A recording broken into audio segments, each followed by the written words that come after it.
I'm Rita Enum coming to you live from Uyo. Let's take a look at the headlines. The federal government suspends recruitment into paramilitary agencies till July 21st. Defense headquarters dismisses claim of new terror group. Plus, UK to lower voting age to 16 in general elections. Details of these and more in a moment.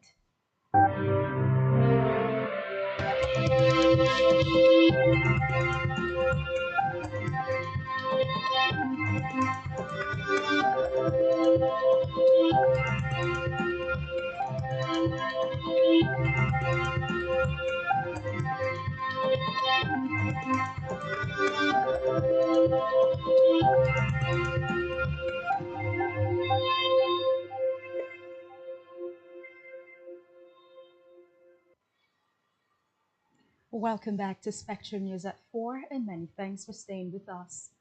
We begin the news this afternoon from the national scene where the federal government has suspended its recruitment process into its paramilitary agencies such as the Nigerian Immigration Service, Federal Fire Service, Nigeria Security and Civil Defense Corps, and Nigerian Correctional Service.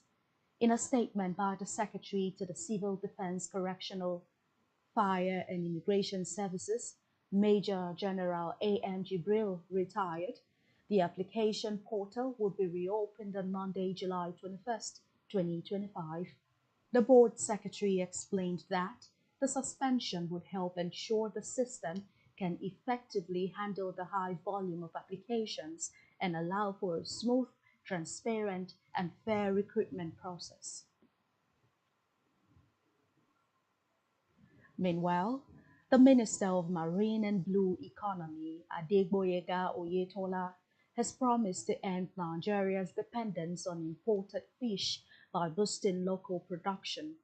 The minister made the promise at a high-level consultative meeting with fisheries cooperative groups in Abuja.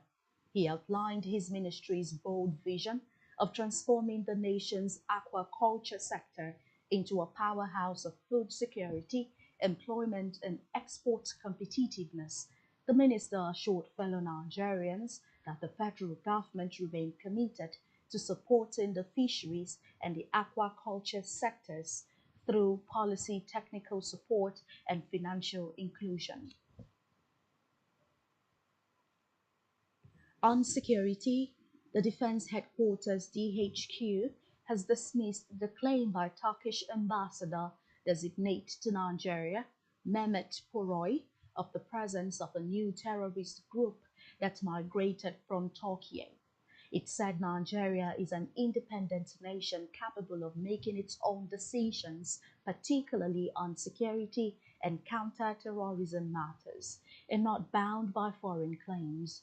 Recall that Poroy had, during Turkey's Democracy and National Unity Day, alleged that members of the Fethullah terrorist organization are operating in Nigeria under the guise of educational and healthcare institutions. Responding through the Director of Defense Media Operations, Major General Marcus Kanye, the military high command said it does not recognize the claims as official or verified. Kanye emphasized that Nigeria cannot be swayed by external commentary or claims that do not align with its own intelligence and national interest. In politics, a renowned publisher, Dele Momodu, has resigned from the People's Democratic Party (PDP) and joined the African Democratic Congress (ADC). Momodu's resignation was contained in a letter addressed to the chairman of the PDP Ward 4, Ihebe, in the Owan East local government area, Edo State. The veteran journalist cited the hijack of the PDP by anti-democratic forces as the reason for his resignation. He disclosed that he would join the opposition coalition floated on the ADC platform to unseat President Bola Tinubu of the All Progressives Congress (APC) in the 2027 election.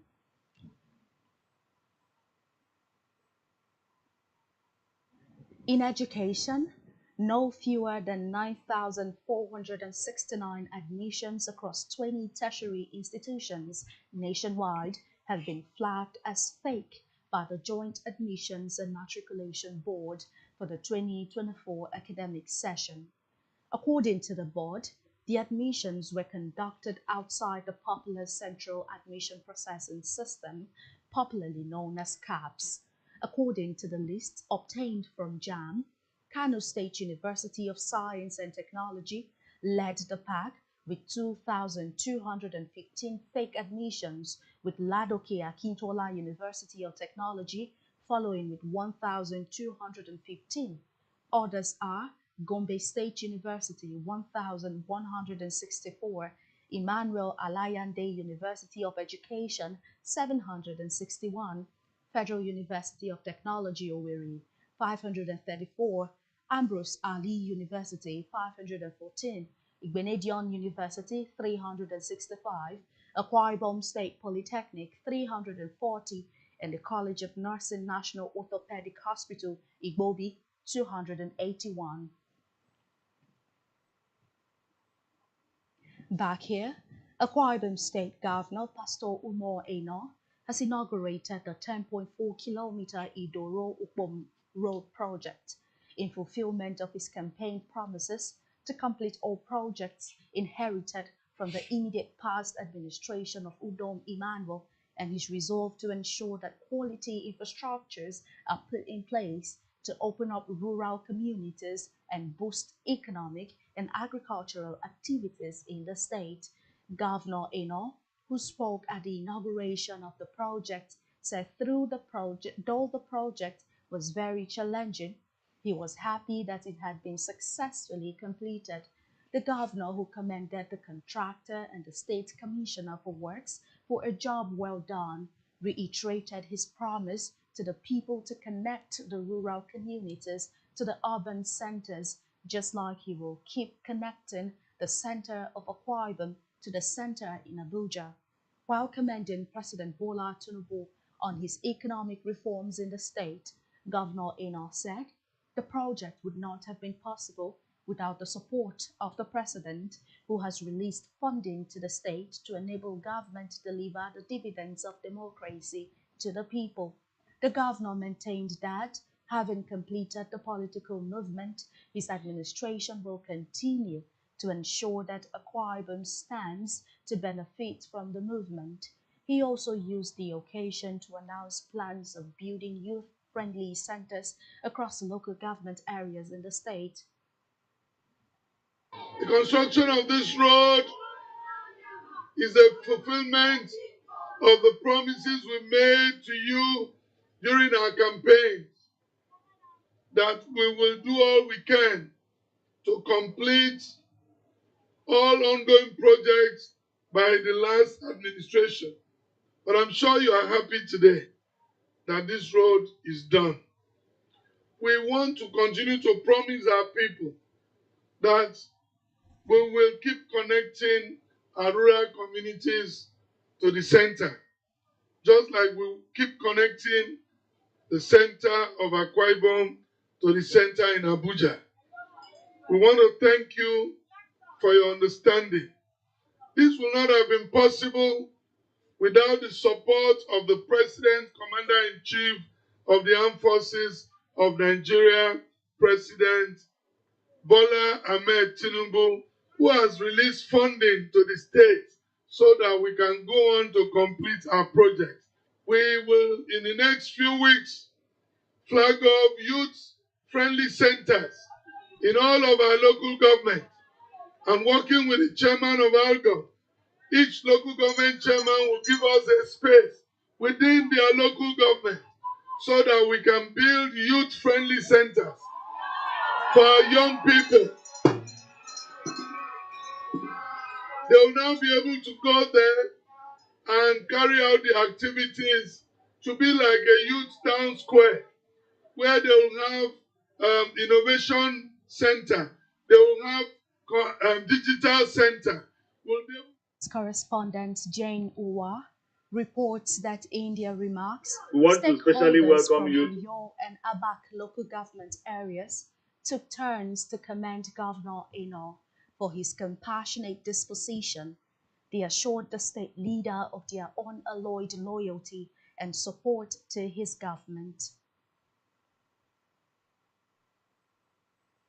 And to thank you for what you have done for us. Your Excellency, I know you are aware that the road linking Idoro to Abak to Bomabak by this Pepsi junction has been in a very terrible state. And Your Excellency, people laid protests. The tallest man who came to pray here was the leader of the protest. He was the one who led indigents of this area to protest, to tell the former governor, the immediate past governor of Akwa Ibom State, that once they opened the flyover, that they will abandon them. This was a major diversion that was used during the period of construction of that flyover. Your Excellency, the very past governor asked me to go and stand as a shorty with the former chairman of ABAC, Honorable Kerete Inyang. And I'm very happy, Your Excellency, today that you have come to inaugurate this road. A brand new road that you have done for Uyo and ABAC and all the people that will pass through this road. Your Excellency, you have done well for ABAC. Your Excellency, this road gives us access to two major health delivery service centers. Mercy Hospital Abak, General Hospital Ubom. Your Excellency, I want to tell you that because of this bad road, health services in those hospitals were not going well. The doctors couldn't go for their job. The nurses, I remember that 2022, when some nurses called me that they were led by criminals along this road when they were coming back from their night duty because of the bad road. Your Excellency, you have done so well. I am happy because you listen to God and you have not allowed bad history to venture into the climate of Akwa Ibom State. You have brought us together along political divide to give us a platform and a voice to represent our people in peace. Sambo yabo wudiyong fien. Yabo wudiyong fongfo. And let me say a very big thank you for the road that we're about to commission. 10.4 kilometers. Saidere Togo Amin Street. You step your foot on the ground to see to it that it is done. Moving now to Africa, where France will today formally hand back its last military bases in Senegal, leaving the French army with no permanent camps in the West and Central Africa. Ending the French army's 65 years in Senegal, the pullout comes after similar withdrawals across the continent, with former colonies increasingly turning their backs on their former leader. Around 350 French soldiers, primarily tasked with conducting joint operations with the Senegalese army, will leave the West African nation after a 3-month departure process. France started ceding its bases to Senegal in March. Recall that after storming to victory in 2024 elections promising radical change, Senegal's President Bassirou Diomaye Faye demanded France withdraw troops from the country by 2025, unlike the leaders of the former other colonies such as Junta Ron, Burkina Faso, Mali, and Niger. However, Faye has insisted that Senegal will keep working with Paris.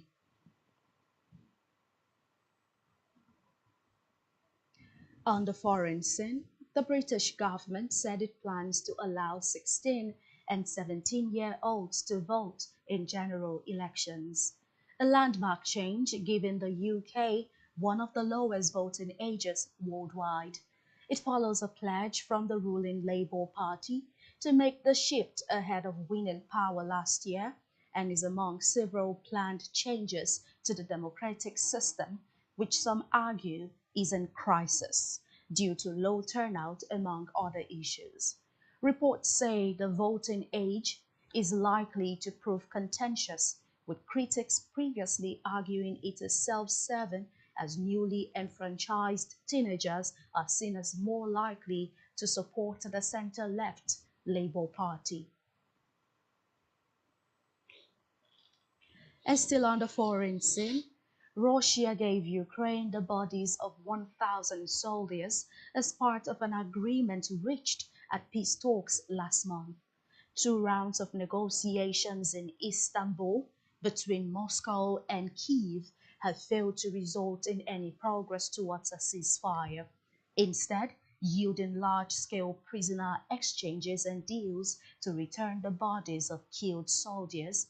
It said Russia had claimed there were Ukrainian citizens, including the soldiers, though Kyiv has previously accused Russia of handing over the bodies of killed Russian soldiers disguised as Ukrainians in repatriation deals.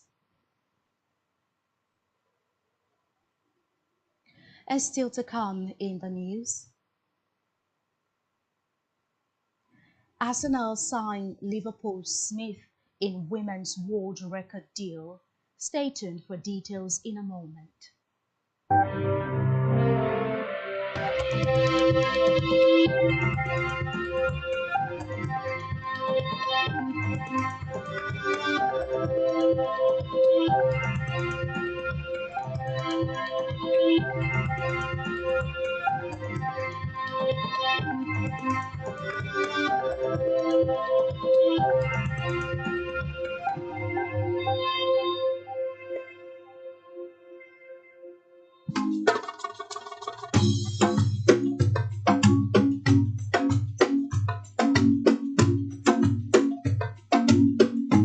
Broadening your horizon is what every living being not only genuinely desires, but heartily pursues and intentionally invests in. For in the gathering of men, only those whose minds are in tune with the dynamics of the past, present, and future innovations, inventions, politics, and governance are respected. They are Spectrum Television, and broadening your horizon is our obsession. Risk on your decoder now to connect Spectrum Television on the frequency 12589, symbol rate 26250. That is frequency 12589, symbol rate 26250. Polarization horizontal, and join our online community at spectrumtvlive.ng. For further inquiries, please call 0704 158 5642 or 0704 541 7707. Spectrum Television, broadening your horizon.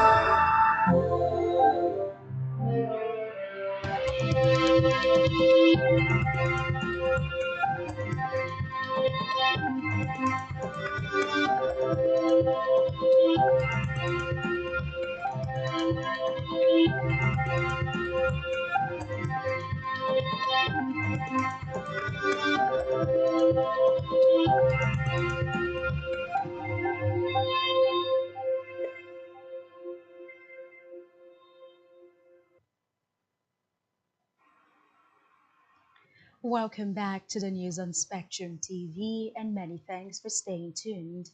Now to the rest of the news stories. On our business news, the federal government has unveiled an ambitious target to ramp up national electricity supply from the current output of about 5,500 megawatts to 8,500 megawatts within the next 12 to 18 months, as part of efforts to stabilize and expand Nigeria's power infrastructure. The Director General of the Bureau of Public Enterprises, Ayodeji Gbeleyi, gave the charge in Abuja during a senior leadership team retreat for top management members of the newly established Nigerian Independent System Operator, NISO. He asked NISO to take the lead in improving grid management system, its reliability and operational efficiency to deliver on the target. According to him, the power sector's growth depends heavily on a stable transmission backbone and a well-managed national grid, noting that enhanced coordination and investment in system operations are crucial to meet consumer demand and support industrial growth.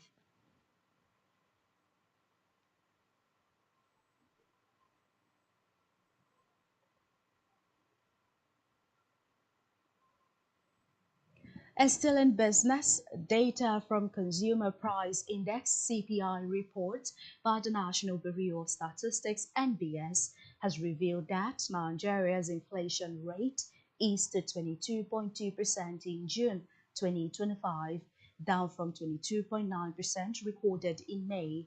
This represents a 0.75 percentage point drop on a year-on-year basis and an 11.97 percentage point decline compared to the 34.1% recorded in June 2024. On a month-on-month basis, headline inflation stood at 1.68% in June 2025, slightly higher than the 1.53% recorded in May, indicating a modest acceleration in the rate of average price increase within the month. The NBS therefore cautioned that comparisons across states should be made with care, as CPI weights vary based on differing consumption patterns, which may affect regional inflation measurements.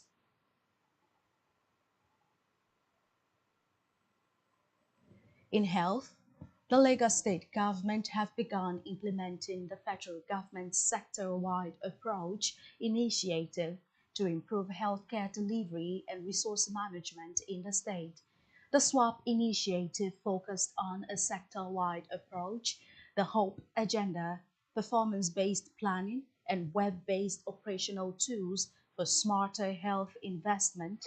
The implementation began with a 4-day capacity building workshop for health leaders and managers within the state's health sector to deepen their understanding of the health sector's approach, its planning, and its accountability to ensure that interventions are impactful.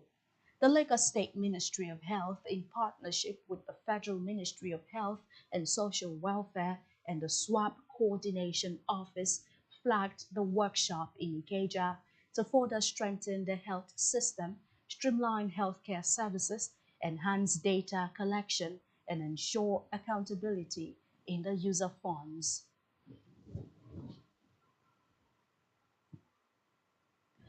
To sports news now, where Arsenal signed Canada forward Olivia Smith from Liverpool in a deal worth a reported women's world record fee of £1 million.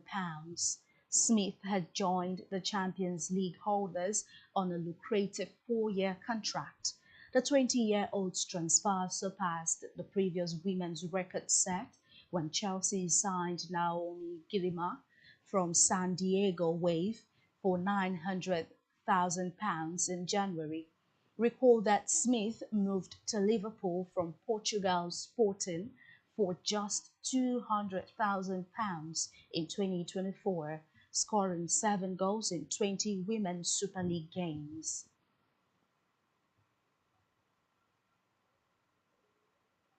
Still in sports, the Hungary basketball team on Wednesday defeated Junior D Tigers 77 to 51 to send Nigeria packing from the ongoing FIBA Under-19 Women's Basketball World Cup in Czechia. Reports say that Nigerian girls were completely overwhelmed by their opponents as they struggled throughout the encounter. They started on a good note, recording a 9-9 scoreline in the first quarter of the game, but fell apart in the second quarter, losing 12 to 30. The team fought back in the third quarter but could only make 15 to 16 points, which was not good enough to pressure the European team. And now to entertainment, where American singer Connie Francis, whose hits such as Everybody's Somebody's Fool and Stupid Cupid topped the charts in the late 1950s and 1960s, has died aged 87. According to a post on her official Facebook page, the top-selling artist born concerta Rosa Maria Franconero had been hospitalized earlier in the month after experiencing severe pain and had recently undergone a hip treatment. Lastly, in the news at this hour, Ghanaian actor Van Vika is celebrating a significant milestone as his daughter graduates with a Bachelor of Law degree. The proud father took to his Instagram to share the news, expressing admiration for his daughter's hard work and dedication. Vika commended her resilience and commitment, acknowledging the challenges of staying focused in today's world. And that's all we have for you at this time. Do ensure to follow us on social media and subscribe to our YouTube channel, all of which you can find on our website, spectrumtvlive.ng. You have been watching Spectrum News at 4. I am Rita Inung. Do enjoy the rest of your day.